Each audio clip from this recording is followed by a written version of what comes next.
Because of Winn, Dixie, Chapter 26, the last chapter. Outside, the rain had stopped and the clouds had gone away, and the sky was so clear it seemed like I could see every star ever made. I walked all the way back to the back of Gloria Dump's yard. I walked back there and looked at her mistake tree.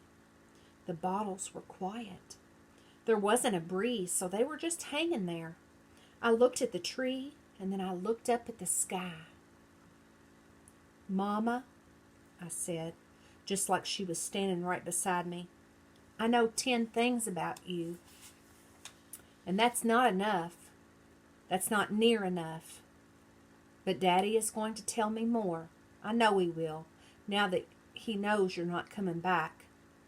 He misses you, and I miss you, but my heart doesn't feel empty anymore.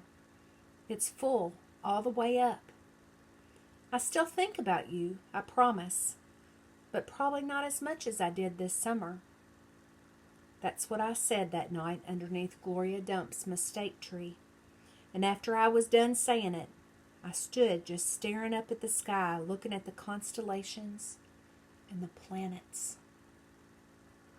And then I remembered my own tree, the one Gloria had helped me plant. I hadn't looked at it for a long time. I went crawling around on my hands and knees searching for it, and when I found it, I was surprised at how much it had grown. It was still small. It still looked more like a plant than a tree, but the leaves and the branches felt real strong and good and right. And I was down there on my hands and knees when I heard a voice say, "Are you praying?" I looked up. It was Dunlap. "No," I said, "I'm not praying, I'm thinking." He crossed his arms and looked down at me. "What about?" he asked. "All kinds of different things," I said. "I'm sorry that I called you and Stevie bald-headed babies." "That's all right," he said. "Gloria told me to come out here and get you." "I told you she wasn't a witch."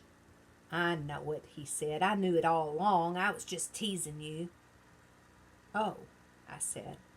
I looked at him close. It was hard to see him good in the dark yard. "Ain't you ever going to stand up?" he asked. "Yeah," I said. And then he surprised me. He did something I never in a million years thought a Dewberry boy would do. He held out his hand to help me up. And I took it. I let him pull me to my feet. "I'll race you back to the house," Dunlap said, and he started to run. "Okay," I shouted, "but I'm warning you, I'm fast." We ran, and I beat him. I touched the corner of Gloria Dump's house right before he did. "You shouldn't be running around in the dark," said Amanda. She was standing on the porch looking at us. "You could trip over something." "Oh, Amanda," said Dunlap, and he shook his head. "Oh, Amanda," I said too, and then I remembered Carson, and I felt bad for her. I went up on the porch and took hold of her hand and pulled on her. "Come on," I said. "Let's go inside."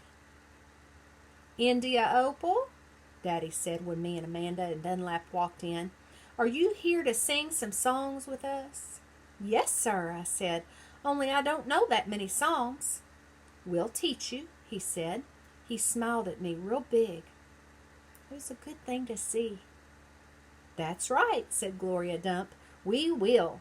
Sweetie Pie was still sitting in her lap, but her eyes were closed. "Care for a litmus lozenge?" Miss Franny asked, passing me the bowl.